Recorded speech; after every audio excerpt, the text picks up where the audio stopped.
Okay, I think we'll get started. Thank you everyone for being here this evening. You are attending a webinar on the Modified Facility Revitalization Grant opportunity that will open later this month. My name is Pam Chapman, and I'm the grants manager in Minnesota for First Children's Finance. I would like to introduce our Minnesota grants team. Joining me this evening are grant specialists Carrie Barnstubel, Diana Hoffman, and Malik Hussein, and our senior grant specialist, Gina Porter. I'm sure you'll enjoy working with each of them as you inquire and apply for Facility Revitalization Grant in this round. I would also like to introduce Suzanne Pearl, the Director of Minnesota Programs at First Children's Finance. And in a moment, I'll turn things over to Suzanne, but first a few housekeeping items. The grants team is available to answer questions and help you with your applications by phone at 612-473-6020 or by email at grants@firstchildrensfinance.org. When the application opens, we will be answering phones from 9 to 4, Monday through Friday, plus 6:30 to 8:30 p.m. on Tuesday, Wednesday, and Thursday evenings. Other times may be available by appointment. We have grant guidelines posted on our webpage in English, Hmong, Somali, and Spanish, which really does cover what you most need to know, as well as a pretty comprehensive list of eligible and ineligible uses. We encourage you to contact us, particularly for questions not covered in the guidelines or in this webinar, either by email or phone. We are really happy to help you at any stage in the process. For questions this evening, please use the chat function. Feel free to leave your cameras and mics off. Unlike with developed trainings, there's no need for you to prove that you're attending and listening. Gina and Carrie will be responding throughout the evening, and we may have some time for questions at the end. If you need to leave the webinar early, we do plan to upload the recording on our webpage tomorrow, for which closed captioning in other languages may be selected. Now I would like to introduce Suzanne Pearl. Her leadership made these grants possible through a contract extension with the Minnesota Department of Children, Families, and Learning. I said that wrong. Children, Youth, and Families, formerly known as the Department of Human Services, following an allocation from the Minnesota legislature. Suzanne? Thanks, Pam. And we're all getting used to the new agency name. Hello, everyone. It's nice to be with you this evening. I'm going to give some background on the program and how we got here. You might recall that our previous facility revitalization grants were funded by COVID-era American Rescue Plan Act funds, which have now expired. Earlier this year, we went to the Minnesota legislature to request funding to continue the program. We were able to share the successes and impact of how childcare providers utilize these funds. During rounds 1 through 8 of the program, we made more than 3,300 grants to more than 2,500 unique businesses, totaling over $31 million. You can see the exact number here. Those funds were used for flooring, fencing, play sets, appliances, minor renovations of centers and homes, and a wide variety of repairs and fixes to make sure childcare facilities were healthy and safe for kids. Overall, these funds impacted 67,000 Minnesota children. That's the number of total enrollment of all of our grantees. We also learned that small repairs had a huge impact. Even if license capacity may not have changed after a project, by making facilities more functional, you all told us that you added thousands of new childcare slots to your childcare programs. And importantly, this grant program was implemented in a way that was new to public childcare grants. Instead of being reimbursed for your costs, grantees received 90% of the funds upfront, and then the remaining 10% was paid after submitting reports and documentation. In a survey earlier this year, 54% of our grantees said they could not have completed their projects if these grants had been done on a reimbursement basis. I have to say, we did have some grantees who didn't comply and were eventually referred to OIG, but it was just under 2% of all grantees. Overall, this program has been a model of program integrity, and we can all be proud of that. This slide illustrates geographic and programmatic distribution of rounds 1 through 8 of the grants. You'll see that 58% of the grants went to Greater Minnesota, with 42 to the 7-county metro area. The split between licensed family childcare and childcare centers was 69% to 31%, and statewide, 18% of the grants went to providers of color. We were pleased to have such a wide impact across the state and across all types of programs and providers. So getting back to how we got to today. When we approached the legislature earlier this year, we had a great story to tell. The program was widely appreciated and legislators were supportive. There was not much funding available last year as it wasn't a budget year. And in the end, we were able to get some funding. And this year we will be able to distribute about $850,000 in facility revitalization grants. However, these funds are more time limited than in the previous version of the program, because everything has to be fully administered by next June. Pam will go into detail in a minute about how we've had to redesign parts of the program because of that timeline. One of our priorities, though, was to keep the 90-10 payment scheme rather than switch to reimbursement, as that has been so helpful to providers. So the changes we made to the program largely relate to the need to have time for projects to be completed and reported so the 10% holdback payments can be administered if applicable. Finally, let me add here that we don't know whether we'll be able to do more facility revitalization grants beyond this one round we're doing later this month. We will be going back to the legislature in 2025 to request more funding, but our understanding is that the budget outlook for the state is tighter than in previous years. We will do our best to demonstrate the need and impact of these grants. And if any of you are willing to advocate as well, please consider reaching out to your state senator or representative. We'll share more information about our legislative request on our Facebook page as we get closer to the legislative session in January. But in the meantime, we do have funds to administer this year, and that is great. So I'll have Pam jump back in to talk about the grants process.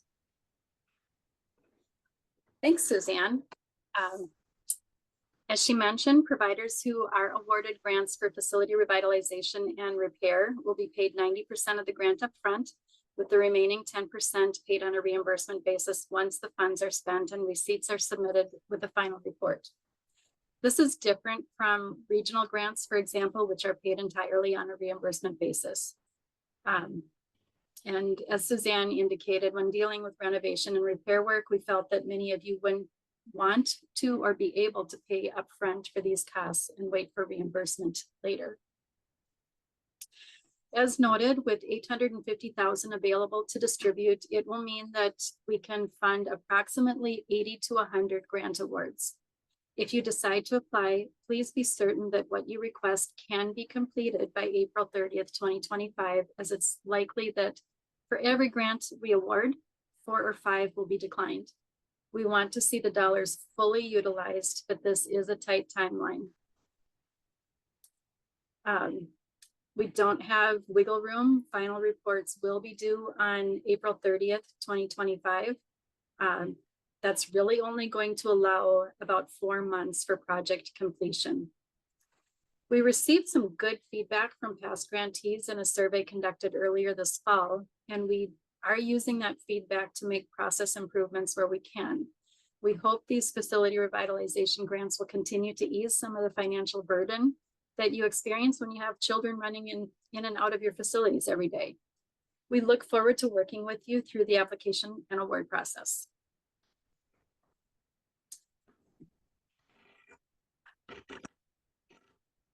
As you can see, virtually all childcare providers in Minnesota are eligible to apply through award. Maximum limits vary by type. All facilities and providers applying for this grant must be located in Minnesota.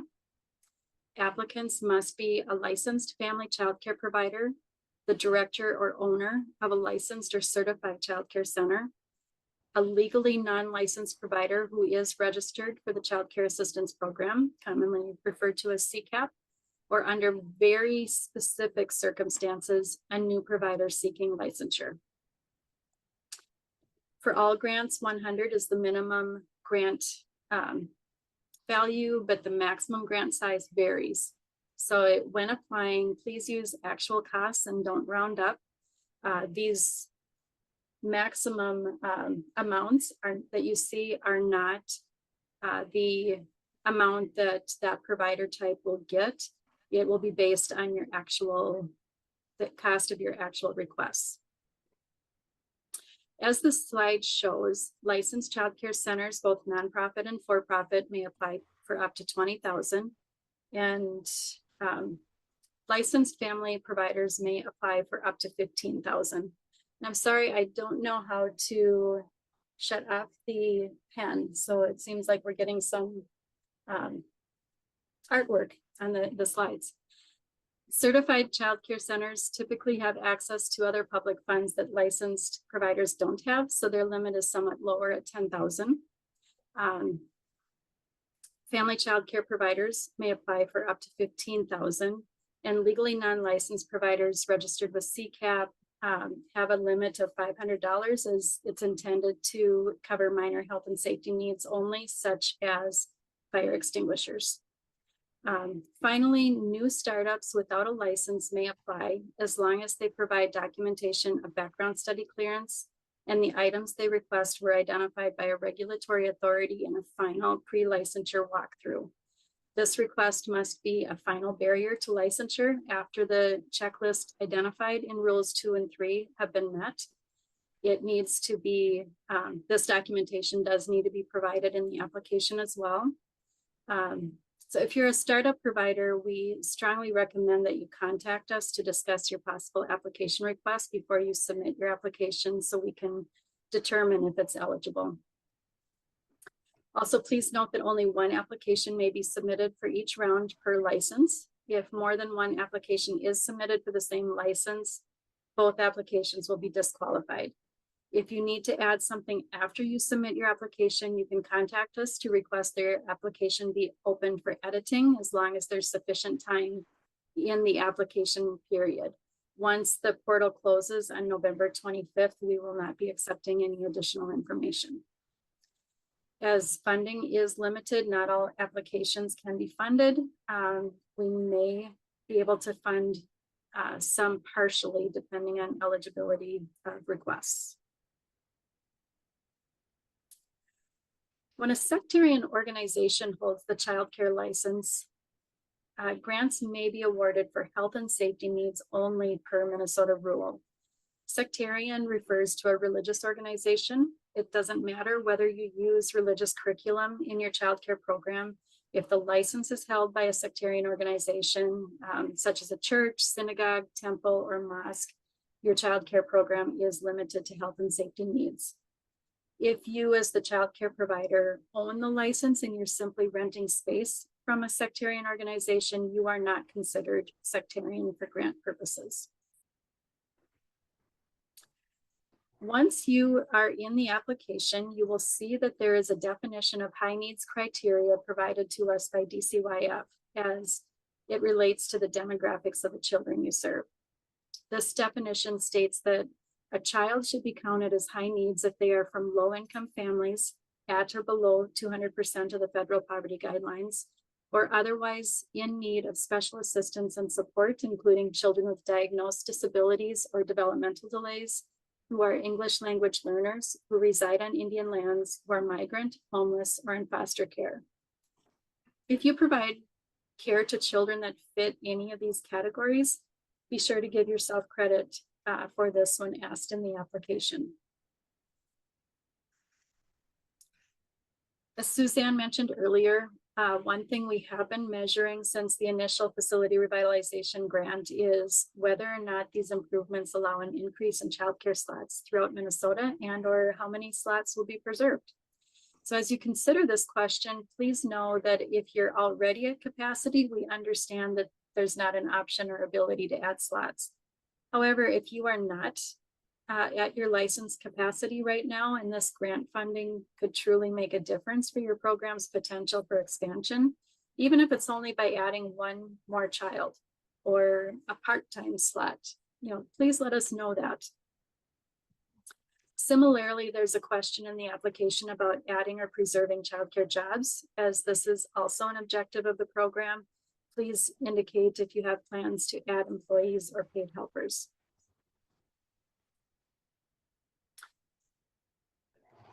And now talking about eligible uses. This is what has changed the most. If you were familiar with the original Facility Revitalization Grant Program, there were many restrictions due to the definition of major renovation in the federal statute. This definition has changed, and it's now defined simply as renovation that costs more than $50,000 for family child care providers and $350,000 for child care centers. So some of those original restrictions have been lifted. Because of the time of year that projects must be complete, however, we will only be considering indoor requests. With the limited time that we have for every grant that we fund, again, we'll likely have to decline 4 or 5 grants. So we want to make sure that what you request can truly be completed by April 30th of 2025. We really want to see these funds used, and we would rather not have to invoice for return of any funds. We will be considering projects in the categories shown on this slide. There is an alphabetical list of eligible uses in our grant guidelines found on our webpage, and our webpage will be shown on another slide later on, but it is www.firstchildrensfinance.org/for-businesses/Minnesota-grants. Because it is available on the website, we won't spend a lot of time with examples this evening. I just ask that please do look up the item or project you want to request to be certain that it can be considered, including if you've applied before. The list does look very different. If you have questions, call or email our helpline. There are a few examples on this list, or a few categories that will require documentation that your project can be complete. And that's particularly anything having to do with replacement windows or doors, or the egress window repair. Even though we're not considering any portion of exterior work, those are the areas that we saw the most supply chain delays in the first program. So you'll want to make sure, if you do ask for a window to be replaced or a door to be replaced, that they're in stock, and that it won't be a problem to have it installed before April 30th, 2025. As with eligible uses, ineligible uses are identified in the grant guidelines document, but a few categories that are ineligible include any exterior or outdoor item or project, anything that DCYF considers to be a program expense. I will give some examples there. It would include indoor gym or play equipment, toys, dramatic or sensory play, curriculum, security or monitoring equipment, single-use items, services such as cleaning or catering, transportation-related expenses, including car seats, or anything that kids could ride in or on, like strollers or bikes. Anything that's considered by DCYF to be a business expense, that might be things like professional or administrative fees, taxes, licensing and training fees, operating expenses like rent or mortgage, utilities and insurance, safes of any kind, whether that's a business safe or a gun safe to keep guns away from kids, loan payments, grant writing fees. Please know that you do not need a grant writer to complete this application. We designed it in a way that childcare providers, as you've seen, for the last 2 years have successfully navigated. And if you need help, please call our helpline. We will be happy to assist. Service fees, service plans, or warranties of any kind are not eligible. Labor provided by yourself, your family, significant others, individuals living with you, or employees of the childcare facility or the larger organization of which you might be a part. When labor is provided by any of those individuals or employees of the organization, parts and materials can be covered, but the labor cannot. Just another note on labor: to be covered under this grant, documentation of hired labor must include contractors or the contractor's business name, address, phone, and email contact information.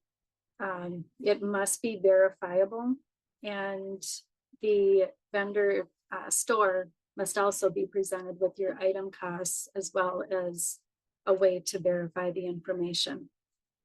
These grants are audited on an annual basis, and if you hire someone that does not want to give their name and contact information to verify project that they completed the work for you, we won't be able to allow those costs. Prior purchases or anything for which money has been paid prior to the receipt of a grant award notification and the return of a signed grant agreement is not eligible.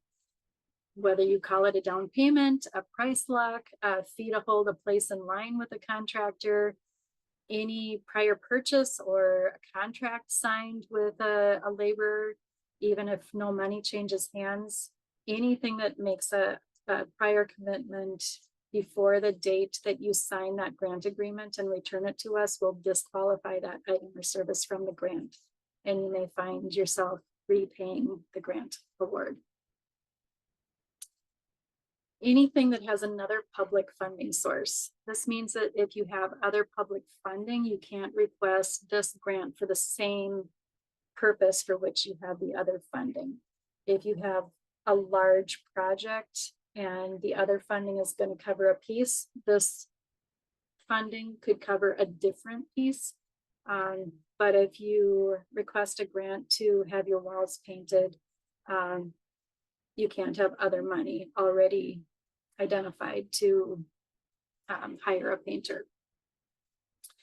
No limitations have been placed on this grant source regarding use as a matching grant or pairing with other grant opportunities, but other funders might have stipulations. You'll need to check with each funding source for their requirements and stipulations if you have more than one outside funding source for your intended projects. Okay, grant requirements. I want to share with you an overview of what is required after you receive a grant. If you are awarded a grant, there are terms that you will need to review, understand, and accept. First, from the time that you submit the required signed grant agreement, you must remain in business for 2 years caring for children other than your own. In order to do that, you must ensure that you remain licensed in good standing, or if you're legally non-licensed, registered with CCAP, that you maintain that registration with CCAP. Because these are public funds intended to stabilize the child care industry across Minnesota, this is what the state expects as a return on their investment in your child care facility. If you close your business early, or if something happens and your license is revoked, or for L&Ls, you're no longer registered with CCAP before those 2 years are up, you will be invoiced for return of a prorated share of the grant. Next, pay close attention to your award letter. Your grant award may not include everything that you requested in your application, and you need to be certain that what you're using grant funds for are only items that are approved. You will need to submit a final report by April 30th, 2025, with both paid in full receipts and photo documentation that shows that any items purchased are unpacked and in use in your facility, or that your project is complete. If your items are on sale and it doesn't take the full 90% that you received upfront to purchase the items you're awarded, or if a project doesn't cost as much to complete, know that the extra funds are not yours to keep. You will need to return funds that are not used for approved grant purposes. Likewise, if you don't return a report with receipts and photos, you will be invoiced for return of that full 90%. If you close your business prior to 2 years after returning your signed grant agreement, you will be invoiced for a prorated portion of the grant's funds received. If you don't pay the invoice, you will be reported to DCYF as non-compliant. And while you might not care about eligibility for public funding relating to childcare any longer, if you close your business, the state does consider this fraudulent use of tax dollars. DCYF can refer you to the Department of Revenue for a lien on your taxes, and or to the Bureau of Criminal Apprehension for a fraud investigation. We'll touch on that a couple of times throughout this evening, because we just really want to make sure that you understand that piece. After your report is received, we will reconcile your receipts and photo documentation compared with your grant award. And with proper documentation, you can be reimbursed for up to the final 10% of the grant award. If your application is denied, you will be notified at the same time as award notifications are made via email. Examples for why an application might not be approved for funding include it didn't score high enough for funding with the limited funds that we have. You've already received a maximum grant, or a prior grant was reported as non-compliant. Your request was not eligible, or it didn't meet grant guidelines in some way, or the application was missing required documentation. Grant determination notification will be sent via email from the grant portal. So the email you use to sign up for our grant portal, known as Submittable, will be the email used for all communication from the grant program at SCF. If you receive a grant award, you'll be given 1 week to return a form that includes a grant agreement, IRS form W-9, and an ACH form for bank account information if you want a direct deposit rather than a check. All grant payments will be made in 2025. If you receive $600 or more from FCF in the calendar year of 2025 and you're not a tax exempt corporation, you will receive a 1099, as grants are considered reportable income. So grantees should plan to work with their tax advisors on how to calculate eligible business expense deductions when reporting the grant to the IRS for tax purposes. As I mentioned, you'll be asked to return an electronic bank transfer form called an ACH form and a voided check, as this type of payment method is the preferred and safest method for you, both you and the grant program. Bank accounts are verified by Bill.com, the program we use to process payments. If you have not ever received an electronic payment from FCF to the account you provide, you will see a penny deposited into your account at some point before the grant dollars will arrive. This is how the system verifies the bank account. If we are not able to verify the bank account, or if you do not have a bank account, a check will be sent by US mail, but please note that payments by check take longer to process, in addition to the added mail time. So you will not receive payment as quickly as you would with an ACH transfer. Please be certain that your requested items, again, are available and in stock, and that your projects can be completed in the approximately 4 months of time that you'll have. We hope that award letters will be available by the end of December, but it could be the beginning of January, depending on the number of applications that we receive and have to review. Reports will still be due on or before April 30th, regardless of the notification date. Under the last program, we were able to offer extensions through the first 7 rounds because we had 2.5 years to deliver that program. Options for this round are very limited, as we only have 8 months from now to have all funds out the door, including any 10% reimbursements. If you come up against a supply chain delay or a very small project delay, a limited extension might be possible. It will certainly not be possible for more than 30 days, if even that long. Extension is not guaranteed. If you were approved for a purchase, for instance, and you return your grant agreement on January 2nd, but you don't actually order your items until February or later, I would not expect an extension. If you receive a grant award, please implement it right away. With regard to the report, in addition to a few brief questions, paid in full receipts that match the items or projects approved in your award letter are required, as are before and after photos that show the purchases have been received and are unpacked and in use in your program, that your project is complete. And here's a tip: if you add before photos in your application, you don't need to add them again in your report. So maybe that's a little added incentive to have them in your application. Reimbursement of up to the final 10% of grant awards will not be made until the final report is received and reconciled. We will compare the receipts with the grant award. We'll deduct any portion that's ineligible, such as extended warranties or service plans. And when approved receipts are equal to or greater than the full grant award, the full 10% will be reimbursed. If approved receipts are greater than the 90% already received, but less than the full award, we'll adjust the reimbursement accordingly. If the total approved receipts are less than the 90% received up front, we will invoice for the difference. Failure to submit the final report will not only result in no reimbursement, but the grantee will be invoiced for return of all grant funds already received. If the funds are not returned, the grantee will be reported to DCYF, which may impact the provider's childcare license and or other payments of public funds.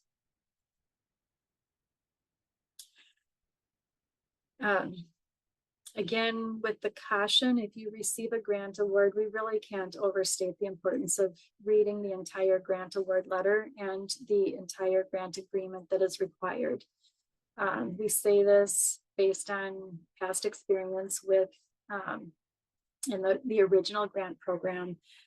Both contain very important information that will help you have a successful grant experience.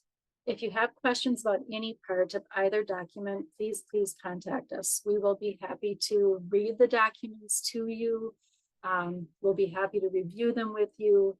We want to make sure that you understand the grant requirements, and we'll make the necessary accommodations available to ensure that you understand what you've received and what you are signing and agreeing to. All necessary information is provided in our grant guidelines as well, which again are provided in English, Spanish, Hmong, and Somali on our webpage.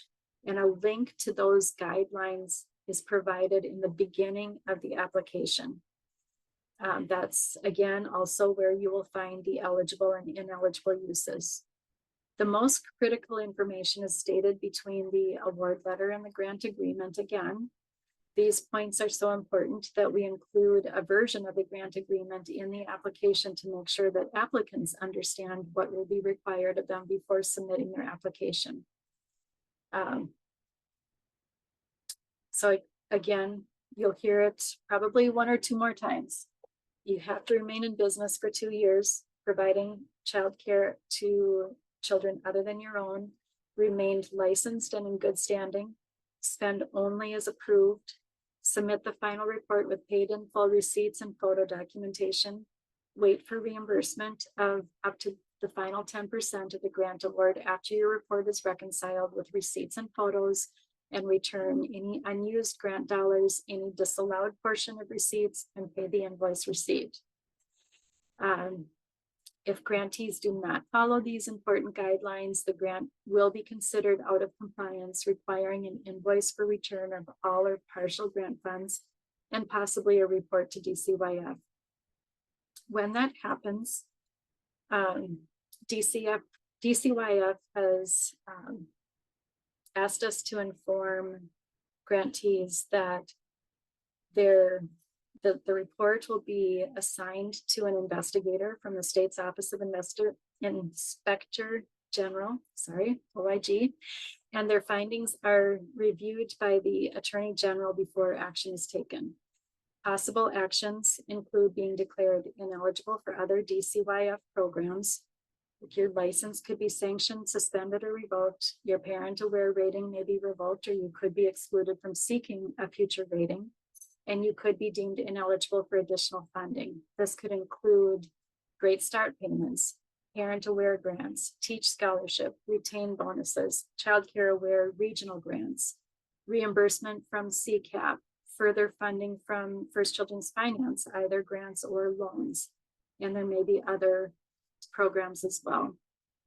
If you've closed your business, again, I said it before, but you might not care about any of these items, but the Attorney General or DCYF may make that referral to another agency, including the Department of Revenue or Bureau of Criminal Apprehension for fraud investigation. Overall, our grantees have been great. We believe that awarding the 90% upfront has been helpful to child care providers, and we would really like to see this grant model work for other programs. We take no pleasure in reporting grants as non-compliant to DCYF, but so far 2% of grantees have been reported for non-compliance. Before that happens, we do send 2 non-compliance letters via US mail before reporting to give grantees a chance to come back into compliance. And many of the child care providers who have received these letters, many of them have come back into compliance, but many have told us that they didn't know one of 2 things because they really didn't pay attention to their award letters or their grant agreement. And those items are that they were required to remain in business, providing childcare to children other than their own for 2 years, or that they would have to repay all or a portion of grant funds if they closed their business before the 2 years were up for any reason, including reasons beyond their control. They didn't spend the money as awarded and didn't request or receive a modification in writing before spending in a different way. They didn't have paid receipts because they paid in cash and didn't think they needed to provide auditable expense documentation, or they didn't spend all the money received and thought they could keep the leftover funds. And before they received the invoice, they had spent it, so they no longer had sufficient funds to return. Beyond that, we want you to know that the only time individual provider information is released outside of First Children's Finance is when we have to report a grant to the Minnesota Department of Children, Youth, and Families as non-compliant, or if cooperating with a legal investigation and directed to do so by DCYF.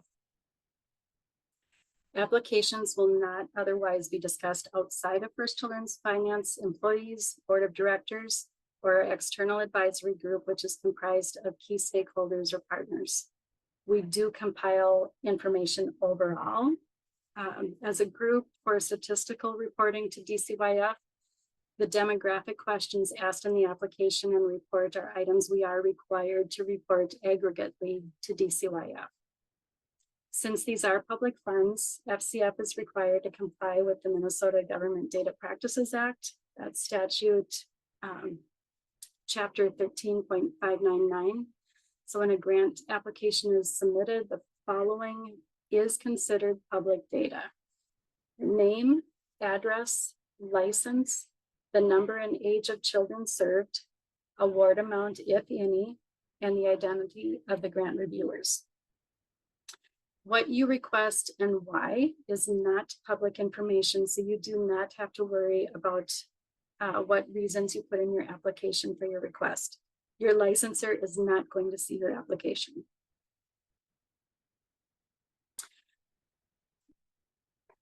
Next, we'll talk about the application process, but we are committed to reaching as many childcare providers in the state as possible for access to this grant program. And to that end, as we've mentioned, the grant guidelines and application are currently available in English, Spanish, Hmong, and Somali.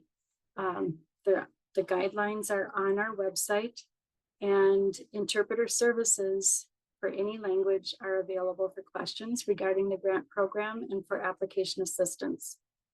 Our helpline, including interpreter services, again, is available from 9 to 4 each weekday of the open application period, and on Tuesday, Wednesday, and Thursday evenings from 6:30 to 8:30. It may be possible to arrange other times by appointment, and you can always reach us at 612-473-6020 or by emailing us at grants@firstchildrensfinance.org to ask questions or request a time that we call you with an interpreter. During the grant review and processing times after the open application period ends, our focus will be on reviewing grant application proposals. So calls will generally roll into voicemail at that time.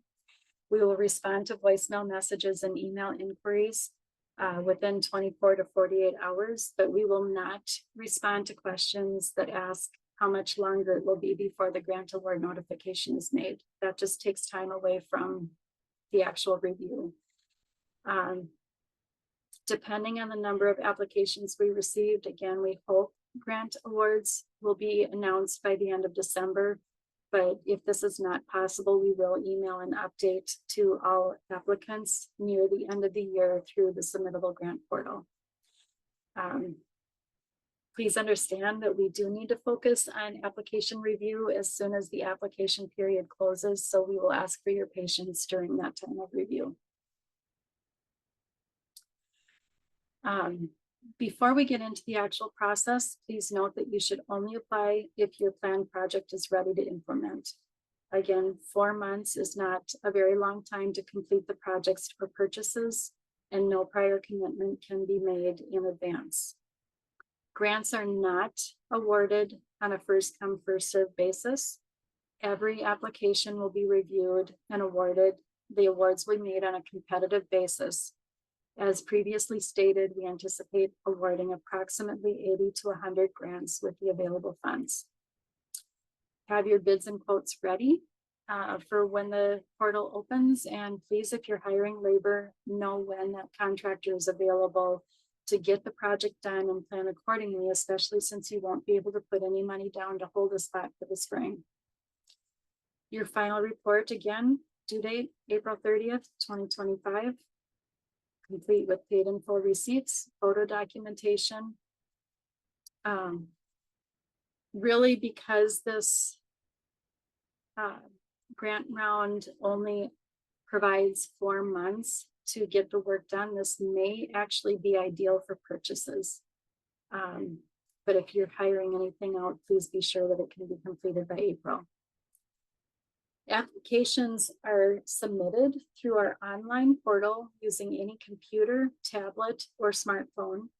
Each application may cover only one licensed, certified, or legally unlicensed site.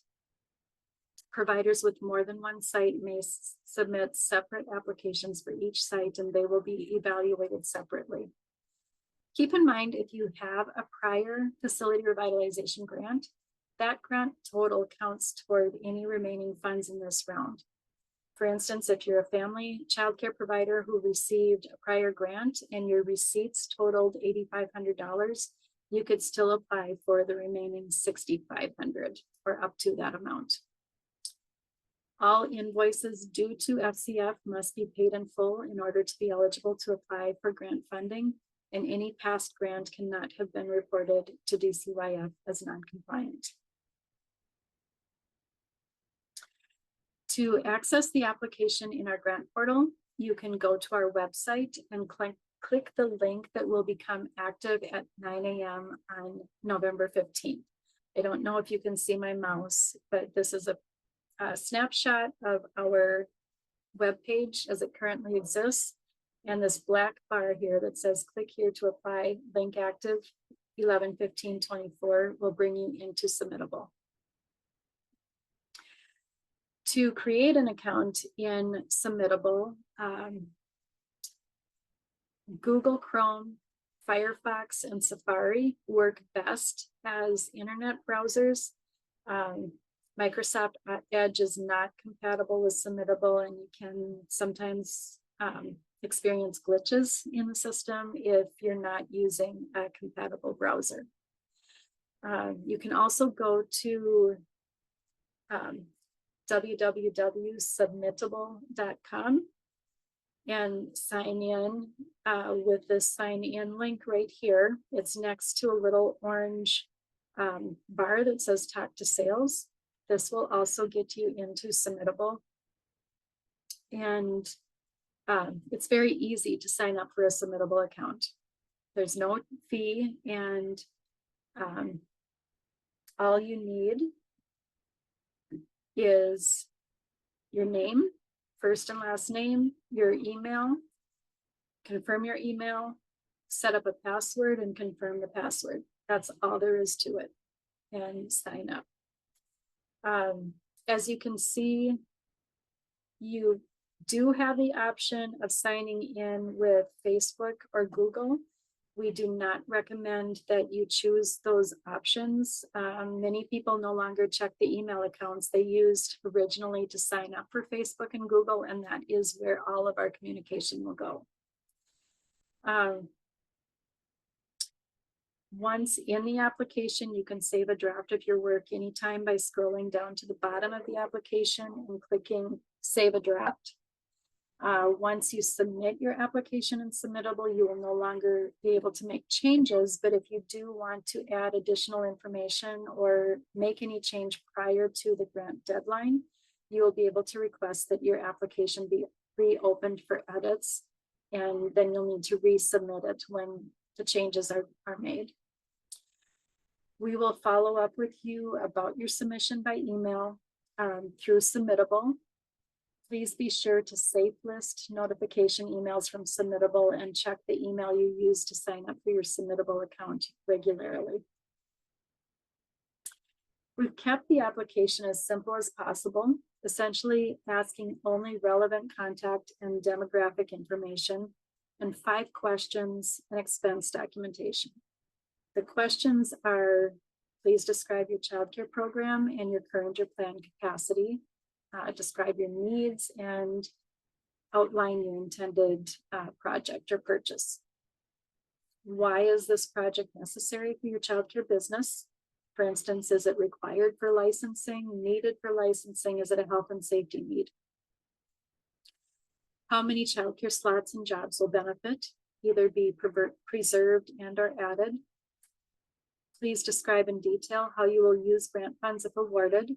Will the grant fund pay for the entire project, or will you use additional resources to complete your facility revitalization project?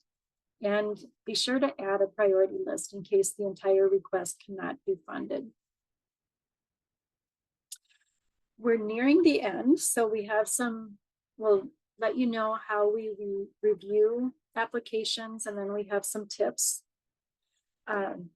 Grants will be evaluated using a numeric award rubric with the following categories: whether or not the request is needed for licensing, if it meets a health and safety need, whether childcare slots are created and are preserved, whether childcare jobs are created or preserved. We'll use the Access Equity Score as determined by DCYF based on census tract, whether or not high-need children and families are served, the number of sites owned and operated by the provider, and the overall purpose of the request, the impact of the purpose. Every effort will be made to balance grant allocations by geography, provider type, and demographics of the community served. We do factor in recommendations from a licensor or fire marshal, but again, we won't be able to turn grants around fast enough for a corrections order or a fix-it ticket. And applications are due on November 25th.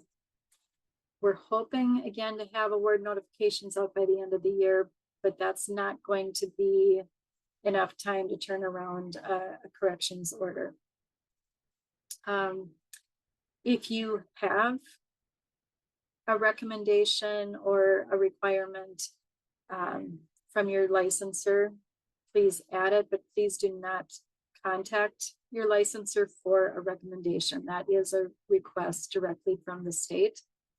Add documentation only if they indicated that something is needed to be fixed prior to their next visit. So some tips for a successful grant experience: do not make any financial commitment prior to grant award, including signing any contracts or placing a down payment. That will disqualify your request. Do not pay in cash. Receipt documentation is required in reports that can be audited. Sometimes we'll ask for the front and back of canceled checks and or a portion of your credit card statement. That is acceptable, but we can't track cash. Ask your contractor, if you use a contractor, for itemized quotes and estimates, and make sure that in your application, make sure it's clear that it's an estimate and not an invoice.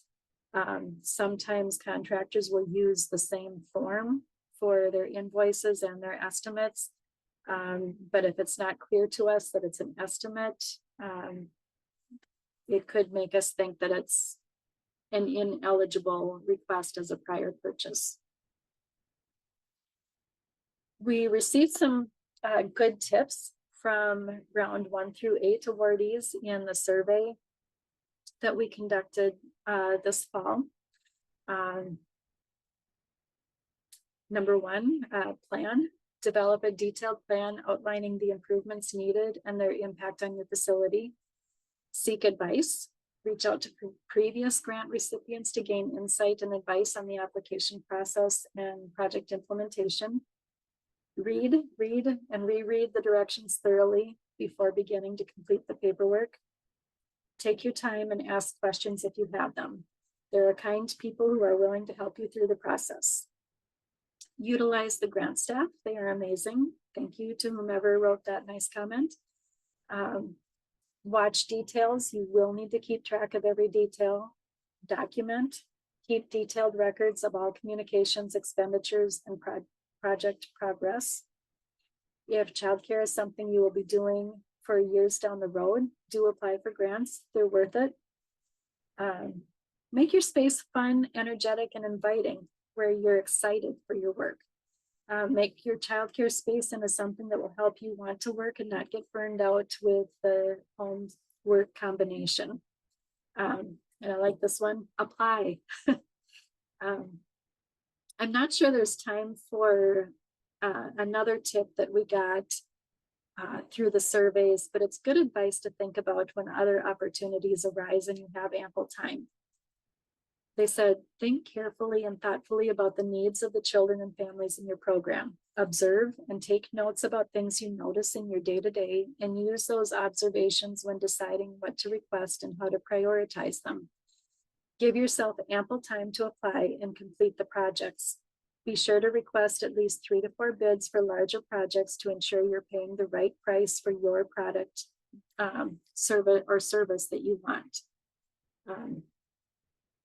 And I also want to mention one thing: if you lease your space, we do encourage you to make sure that the terms of your lease are secure for at least 2 years beyond your grant period, if you're going to make property improvements, or at least that you predetermine with your property owner some arrangement regarding the prorated portion of the grant that would be due back should the owner decide to sell the property within that 2-year time frame, in case you would end up being evicted following the sale.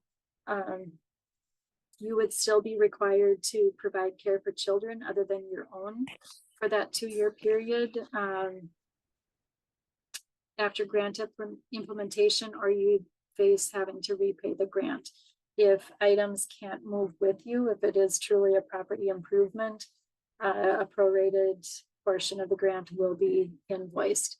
And a property owner who would sell the property after you paid to improve it probably wouldn't reimburse you for that grant amount. So just something to think about. That really is all we have prepared for slides. I'll check in with Gina and Carrie in a moment to see if we have any questions that might be helpful for everyone. But first, I really want to thank you for your time and all you do to care for our youngest Minnesotans. Your work is so important, and it's our hope that these grants will be meaningful and helpful to you.